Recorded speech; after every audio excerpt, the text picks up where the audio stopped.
Hello everyone, this is Ender Tyron, and just have some things I need to mention first.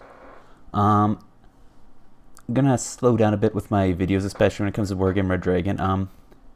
Last couple of videos of mine for Wargame Redragon, the frame rate has been very, let's just say, inconsistent. Like, I uploaded Random Cast episode 13 yesterday, and I unlisted it because I was like half asleep when I guess I have to explain. Basically, I always watch over all my videos just to make sure that nothing gets too wonky in them, or I didn't make a stupid clerical, like, factual mistake. I don't always catch them. And I was like half asleep when I watched the recording for, Random Cast 13. And I just somehow managed to miss how terrible the frame rate was in it. So, so I upload it, and it's like, yeah. And I upload it, and then sometime after uploading, I don't know what spurred me to watch it. Anyway, so I watched it, and I'm like, whoa, this frame rate's terrible.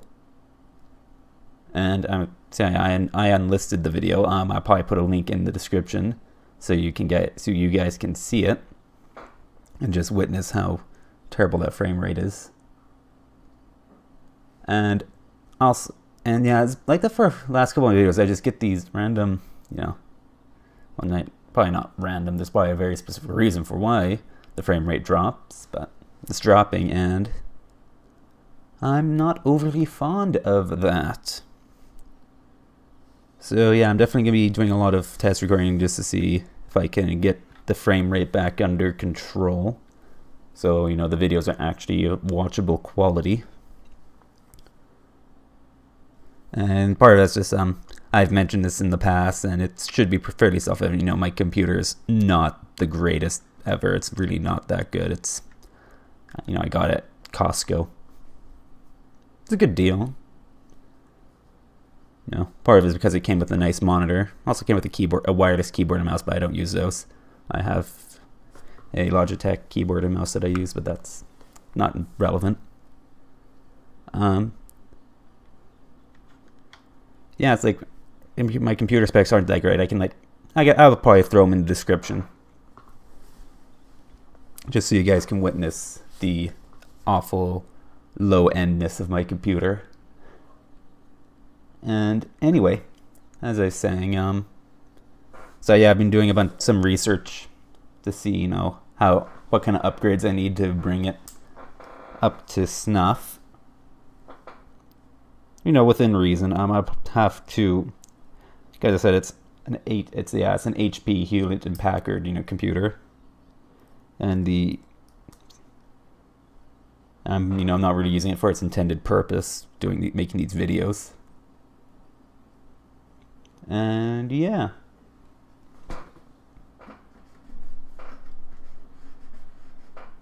What else is there? So yeah. So I'm just looking into what kind of, because I did a bunch of research into the specifics of the model that it is, and seeing what upgrades I can do, so I don't really want to drop the money on getting a whole new computer. So if I could just, just do some upgrades if possible to my current one, because it is store-bought, so I have to see just how easy it can be upgraded, because I know some off-the-shelf computers don't necessarily take kindly to being upgraded, so I'll definitely have to investigate that. Open it up, see what's up. And yeah, hopefully I can, because I'm definitely going to have to upgrade, because if I want a better processor and graphics card, I'm probably going to have to upgrade the, words fail me, the power supply, which I could probably get a decent one for, less than $100 Canadian. I'm in Canada, so that's automatically, parts are more expensive for me. And then as for the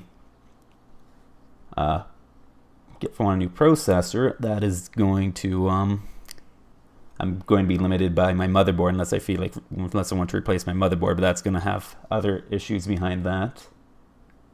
And as for the graphics card, that's probably going to be one of the easier things I can do. Limited. First, power supply. This particular model of computer has a 300-watt power supply, so I'm probably going to have to, I'm going to have to upgrade the power supply to upgrade anything else in my computer, except maybe RAM. You can probably get away with more RAM. But I already have 10 gigabytes of RAM in the computer, which first of all is kind of an odd number, 10 gigabytes. Normally you get like 8 or 16, but now I have 10. Not quite sure what they have in there to get 10, but that's what the computer comes with. So yeah, I'll definitely have to look into that. Like 10's like 10's not a bad amount. It's it's kind of an odd, awkward amount, but it's not a bad amount. I generally 8 for gaming. 8's the recommended amount of RAM, and like my RAM usage rarely goes over like 60% or so. But that's just kind of rambling on. What else is there? Yeah.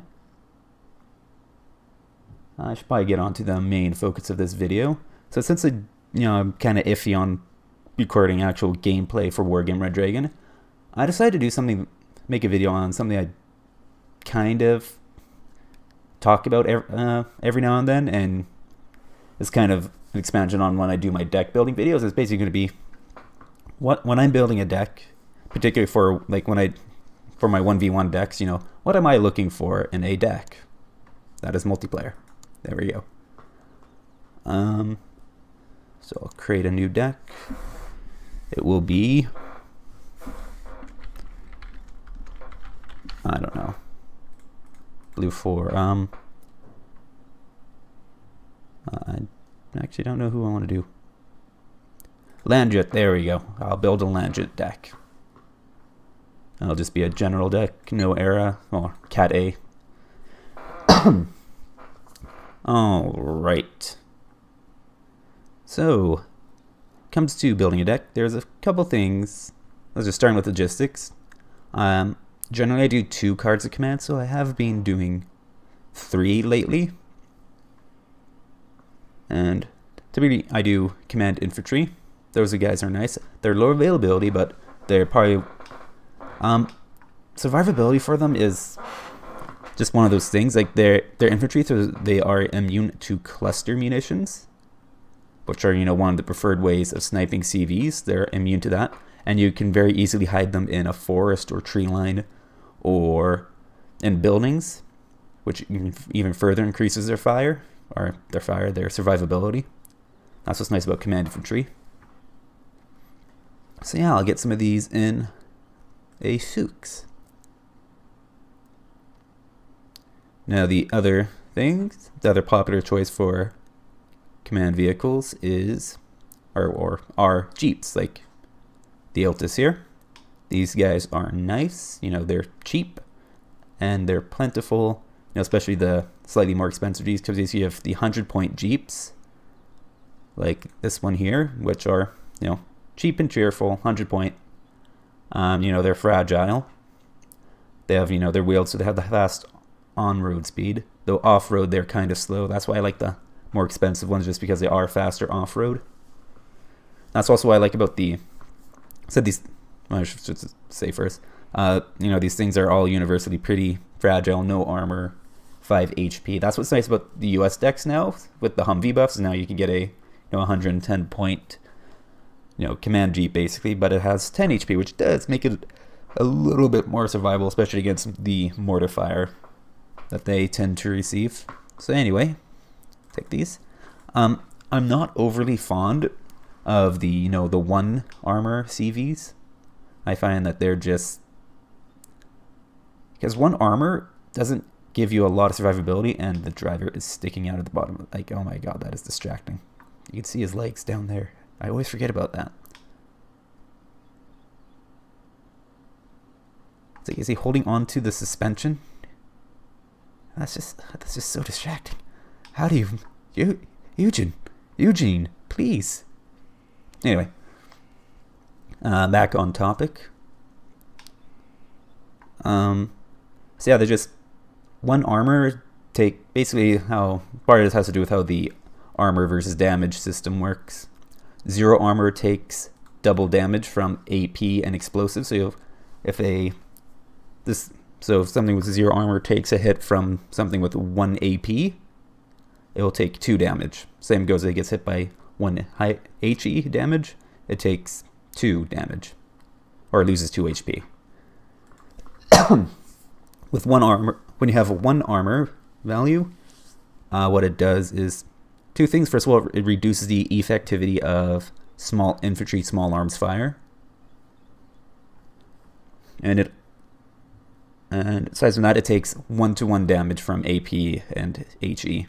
So 1 AP does 1 damage to it, 1 HE does 1 damage to it. And then that's why if I click the right thing, 2 armor is a bit of a break point. You can see here. This one is 2 front and side armor. With 2 armor, that's when the actual damage, for kinetic energy weapons, kinetic weapons, that's where the damage formula comes into, which is AP minus AV divided by 2 plus 1, if I recall correctly. And then with heat, you have the heat damage table. Anyway, so I find if you're one armored command, you want something that has 2 top armor. That way it takes far less damage from cluster munitions. So basically 2 all-around armor is nice. Like I know there's at least one version of this that has 2 all-around armor. I think South Korea has it. Anyway, sure, do I want Command Leopard 1? I'll do that. And then you want supply. Since this is going to be a 1v1 deck, and I don't generally use a lot of artillery or other supply intensive things, I personally do not need a forward operating base. If you are expecting to use a lot of supply intensive units, your air defense especially needs a lot of supply, then you're going to need, you might want to consider a forward operating base. Same if you plan on using a lot of artillery, you might want one. And then you have supplies. I've decided that supply helicopters really aren't worth the trouble for a 1v1, just because they tend to get shot down, or you have to deploy them so far back that you might as well be using a supply truck, because you have to use a supply truck to ferry supplies to the front line. As for supply trucks themselves, I like the 30-point ones. I find that they have a good balance of availability and supply. And yeah. Also, the 30-point ones tend to have good off-road mobility, while the less expensive ones tend to be a bit more lacking, as you can see.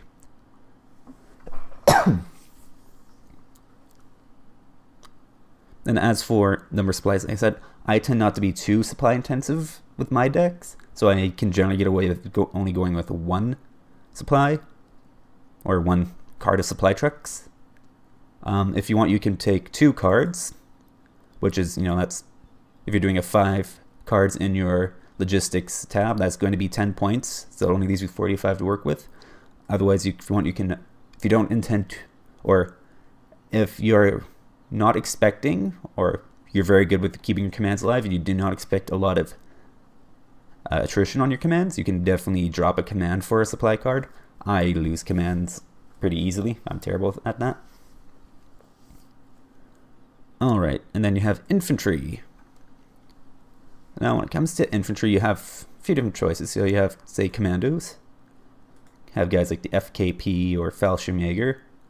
Fallschirmjäger obviously aren't as good as they used to be, but they're still not bad.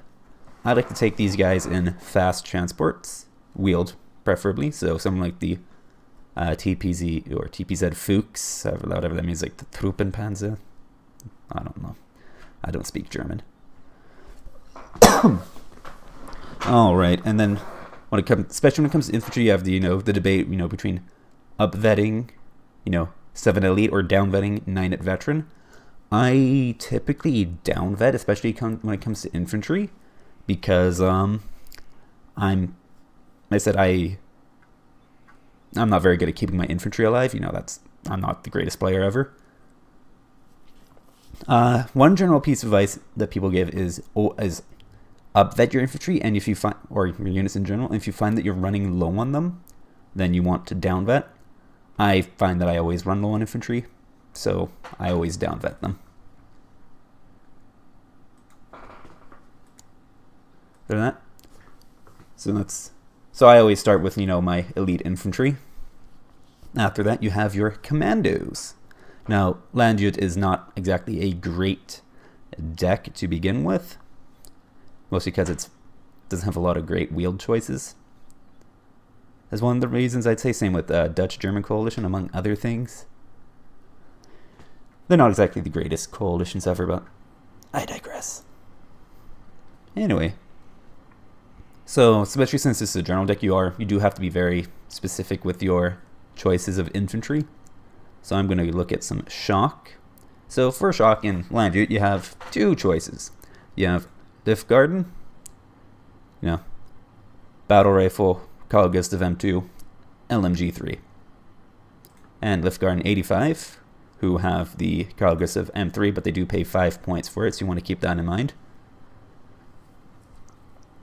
And you have Panzergrenadier 75 with the Panzerfaust 44, and Panzergrenadier 90 with the Panzerfaust 3. Now I'd say since you're paying for the 20-point shock, I'd definitely go with Liftgarden in the M113G. You know, 2 front and side armor with a Browning. It's pretty good. Or 4 or 5 point transfer is pretty good, you know. Not everyone can be Israel with, you know, 2 all around, or 2 front and side armor and 3 machine guns, but I digress. Anyway, so what do I want to do here? I'll take some Panzergrenadier, and I want them. I've never been overly fond of the Martyr 2. Like, some people swear by it, other people absolutely despise it. It is an expensive transport. And I think me personally, I think I'd be better served with the Martyr 1A3 with some Panzergrenadier 90. So there's that. I'm also going to take some Liftgarden, so I get some 25-point shock. And then what else? And then you have infantry. For regular training line infantry in Landjut, you have 2 choices, and neither of them are particularly great. Dragoon are your fairly standard line infantry. They have battle rifle, M72 Law, and MG3. And they only come in M113A1. So I'm going to go with Jaegers. They're not as good as they used to. I'd say they could probably go down to 10 points and it really wouldn't be much of an issue. Or, let me rephrase it. They could be like Canadian Rifles 85 or Rove 90 or Yakardi 90. They're 10 points, but they take an availability hit. And anyway, so these guys are going to be my more spammy infantry, and I'm going to take them in the Fuchs because I want some wheels. And I'm going to actually upvet these guys, just so that basically they're paying for the accuracy on their AT launcher. Actually, I'll downvet them so I can spam them. Super spam. Let's not move on yet. And then you have the 5th card. There's a few different choices. I find that it's generally not worth it to bring an infantry man pad. I find that's you're better served taking like an ATGM team. So in my case, I'm gonna bring some Milan 2s upvetted. Alright, now the support tab. Let's go to mortar carriers. You don't have a lot of choices. A lot of people like to use the HS30 mortar carrier. I'm not overly fond just because it has such terrible autonomy, and I like to move my mortars around so they don't take counter battery. So I like to go with the M113 version. You also have the 81 millimeter. 81 millimeter motors aren't bad. The thing is that they're not great at directly influencing a fight, you know, as fire support. They just kind of lack the killing power, especially in towns and forests. But they are very good at smoking. But they do have shorter range, so they don't have as good an area. That's why I like the 120 millimeter motors, just because they have a good range on them. And they're alright for smoking. MLRS, I'm not a huge user of them. Apparently the Lars 2 is decent nowadays because it has smoke and it shoots fast.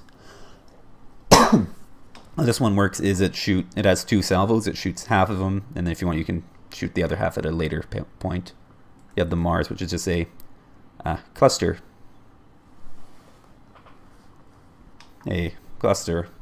MLRS, if I can use my words. So yeah, I'm not hugely fond of them. Howitzers, the general rule of howitzers is that you either want, you know, the cheap spammy 50-point ones like this, just so you can just, you know, if you throw enough shit at the wall, eventually some of it's going to stick. Or you want to go with the 120, 130 point ones, just because they aim fast. The 100 point ones are, like the 80, 100 point ones I find are not too good, just because, sure, they have much better range and accuracy compared to the 50 point ones, but they still aim pretty slowly. I think they also use more supply as well. Alright, air defense. I like to start with gun. Well, you have a few different choices for, you know, words fail me, Landjet. You have the Flakpanzer Gepard. The base one's not bad. It has no stabilizer. You have the A1, which is pretty good, but once again, it has a stabilizer, 30% on the move. So I like having a stabilizer on my anti-aircraft guns, just because it means that if like a helicopter pops up, I don't have to order them to stop or order them to attack. They will attack, which is handy. You also have the A2, which has the same gun effectively, or not effectively. It is a better gun. It has slightly more stationary accuracy, but its accuracy on the move is much improved, and also has some Stinger Cs, which, well, their range is not good because it's a Stinger, and Stingers aren't allowed to have good range, apparently. But they are accurate, and they have perfect stabilizers on them. And of course, you have the ever popular automatic, or the OP Matic, or the automatic, or the OP Magic, whatever you want to call it. It is a 76mm naval gun. Also, a thing to note, all the Gepards and the automatic are radar guided, so you do need to have some caution when operating in a seed-heavy environment. Though I find that people aren't running seed as much nowadays, but that could just be me. I could be mistaken. And of course, you also have the GMC M450.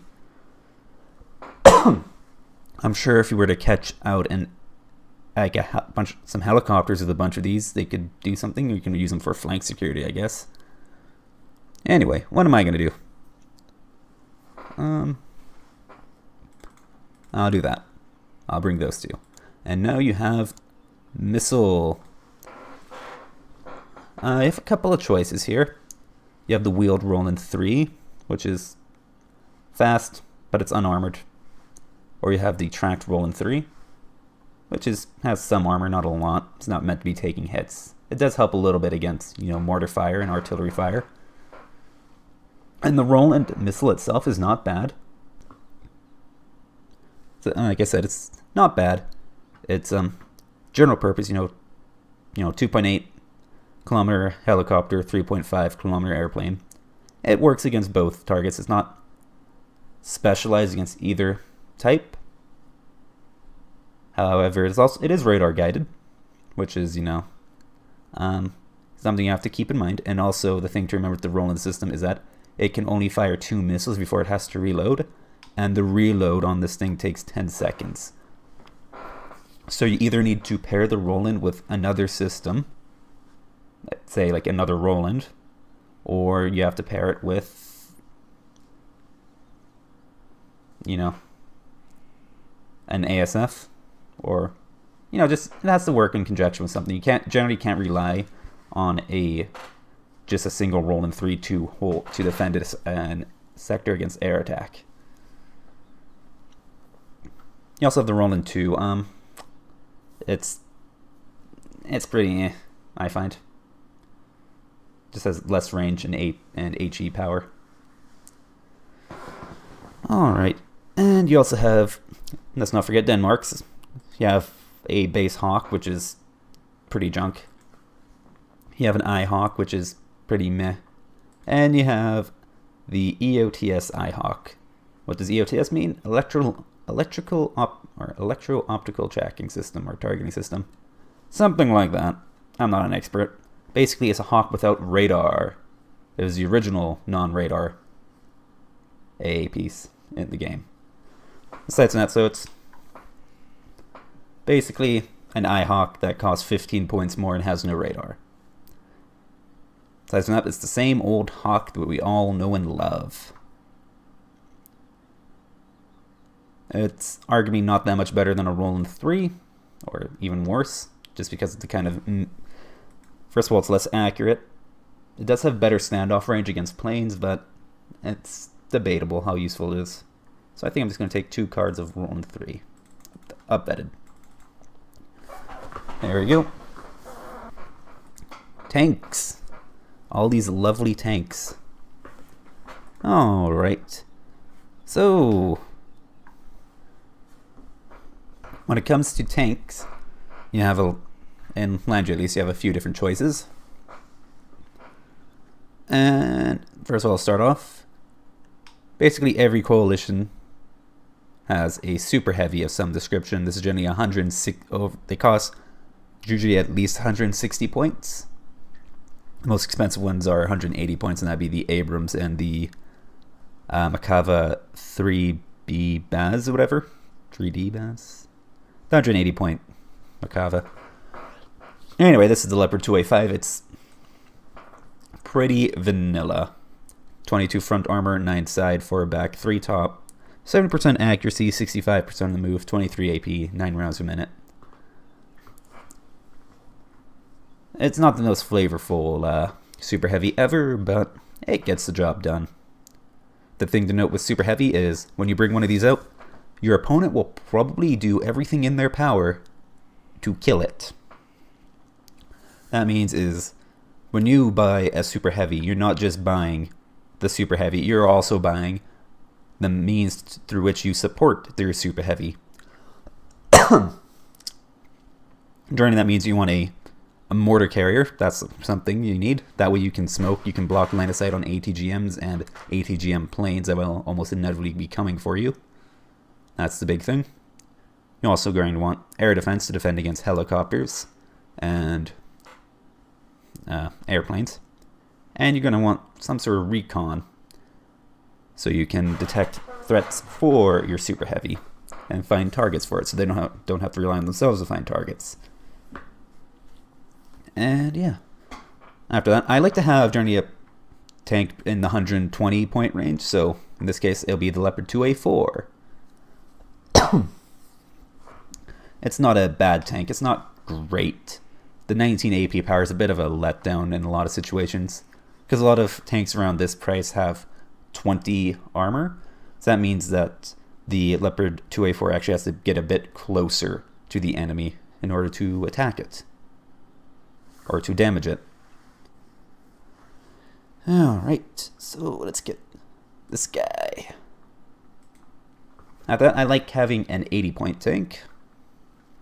Something like the Leopard 2 has decent AP and decent armor and good fire control on it. So I'll take this guy. I generally like to have I find 4 cards of tanks works for me. Some people like to have 5. Also, it also depends on what kind of tanks you want. Sometimes I'll take, say I'll drop like, I'll do that, and then I'll have like a cheaper tank, like, or helps if I do that. Yeah, something like that. So you have maybe a cheaper tank you can use as fire support. That also can be a good idea. In fact, I'll go with this.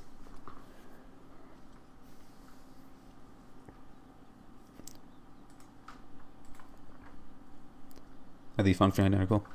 Yeah, I'll just swap that out. That way, that way Denmark gets some representation. They don't feel left out.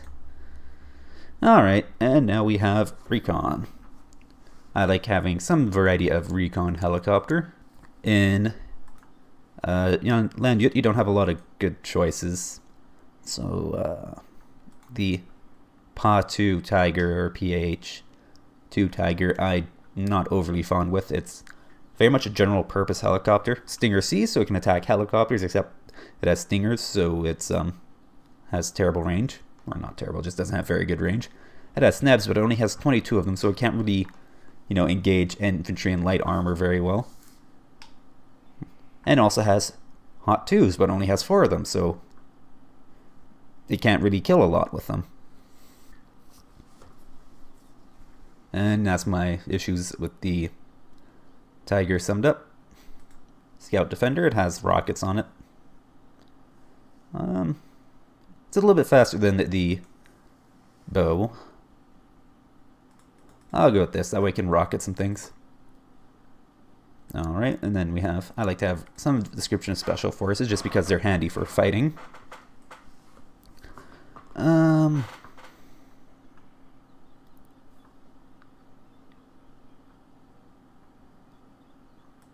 Yes, the Jaeger versus Jaeger 90, or Jaeger, how it's supposed to be pronounced. The Finnish Special Forces Recon. You also have these guys, but these guys, the French whatever that means, are a 2-man sniper team, which means you're paying a lot for it.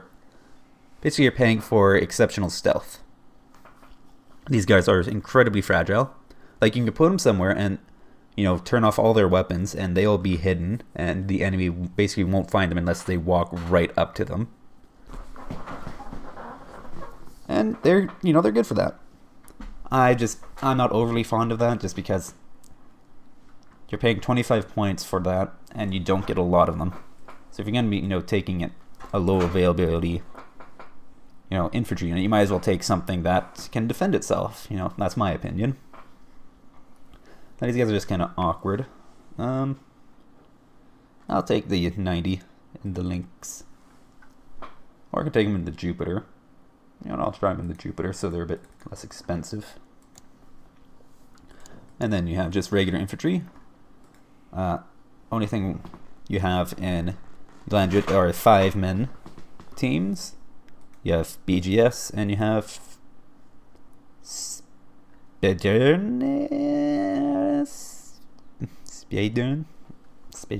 I don't know. It's Danish. I don't speak Danish. And yeah, I like BGS.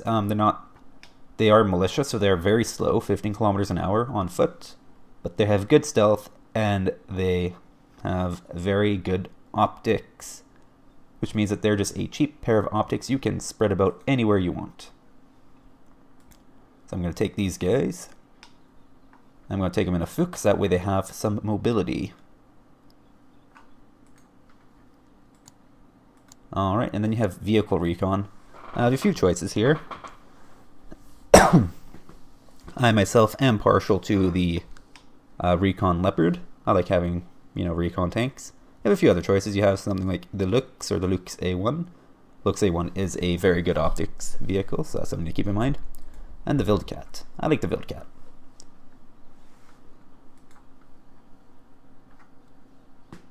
Because, it's a KBA 25, which is pretty solid, I find. Alright, now for the vehicle tab. Vehicle tabs aren't exactly the greatest. Just because they tend to be lacking in some way or another, but it's a relatively inexpensive tab. Tow 2. I'll take this guy, just so I have a rapid Tow 2 I can run around. Or I could go with this, but I also have this guy here, which is basically just a vehicle version of the Wildcat. The Wildcat. You do have the Weasel 1 Tow 2, but it has just absolutely terrible autonomy. You also have the Kanonenjägerpanzer, which is 3 HE at 12 rounds minute. It's not bad. So I think I'll take that as some form of fire sword. It is 20 points, so it's kind of expensive to deploy though.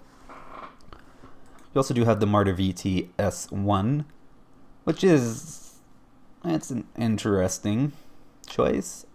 The gun on it's not great, but it does have some armor, so it can take a hit, but it just shoots very slowly.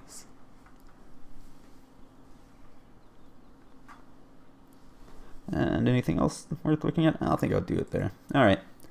Oh boy, helicopters. It's actually not too bad. I like the Fennec Tow 2. I'll just take that for now. If I have space, I'll grab the Fennec 20mm. And now, airplanes. You don't have a great air tab. But you do get the Block 15, or the F-16A Block 15, which is probably one of the best one-on-one fighters in the game, just because it gets elite training.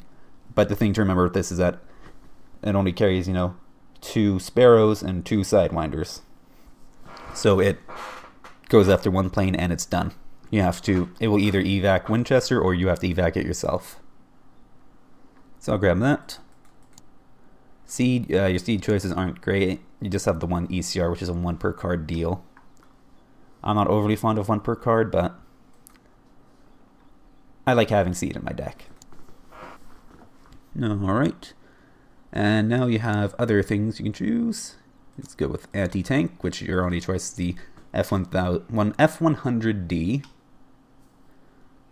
It's a rocket. It's a rocket plane. It shoots rockets. It has lots of rockets on it. It goes rocket, rocket, rocket, rocket, rocket. And I go yawn, yawn, yawn. Oh. Not a whole lot else. You have a Napalm Starfighter. You have that thing. It's a light bomber. It's actually not too bad. I might be tempted to take that. I also have multi-rolls. MLU. It's not great, but I'll take it. It has Fire and Forget Mavericks with 50% accuracy, but they are 26 AP power, which means against something like a super heavy with 21 or 22 armor, it needs, I think, 3 or 4 missiles to hit. I actually want to say it's all 4 to hit. I'd have to double check it, but basically it's not a reliable remove for super heavies unless you micro it for a side shot, which has its advantages and disadvantages. When it comes to side shots, you do put yourself at greater risk of being detected and intercepted, and you're also at greater risk of flying over the enemy air defense. Depending on how you go for the side shot, of course. But the advantage of going for a side shot is that 26 AP power, or 26 heat AP power, will one-shot any tank in the game from the side. The highest side armor value in the game is 12, and that is on the Canadian Chimera Tank Destroyer. And that has 12 side armor, and that will be one-shot by a 26 AP missile. And yeah, not a great air tab, but I'll make it work. I also have the Cluster Bomber, cluster bombs just aren't great to begin with. You have this guy, which I have never used, but I can't say it looks that good. And anything else? So right now this deck is lacking in a a bomber. So now I have to think, do I want a bomber? If I want a bomber, I'd have to find space. I have 54 out of 55, so I need 3 more points to fit a bomber. For that, let's see, I can drop a vehicle. That'll free me 2 points if I drop the Cannon Jagdpanzer. 1 more point. Depends, I can drop a card of recon, such as maybe the BGS or one of these. Other things I can drop, I can maybe drop support. Say I can do that. And that gives me, well, how many did it even freed up 3 more points. So if I want, I can now go, there you go, I can go with that. and I have 2 points left. So what can I do with 2 more points? I can either get the Canonian Jagdpanzer back, or I can go with the Fennec 20mm. It's not bad. The 20mm armed helicopters are interesting. I think I'll try that for now. I'm not actually going to use this deck ever, but there you go. That is a Landjet deck. And that also gives you some insights into, you know, things you want to think about when building a 1v1 deck. And yeah, I think we're at 41 minutes. I've rambled too much. Anyway, I am Xander Tyron, and this was an announcement along with some rambling and some very rough guidelines from a not very good player on how to build a 1v1 deck. You guys have a lovely day, or evening, or night, you know, whatever time of the day you're watching this at.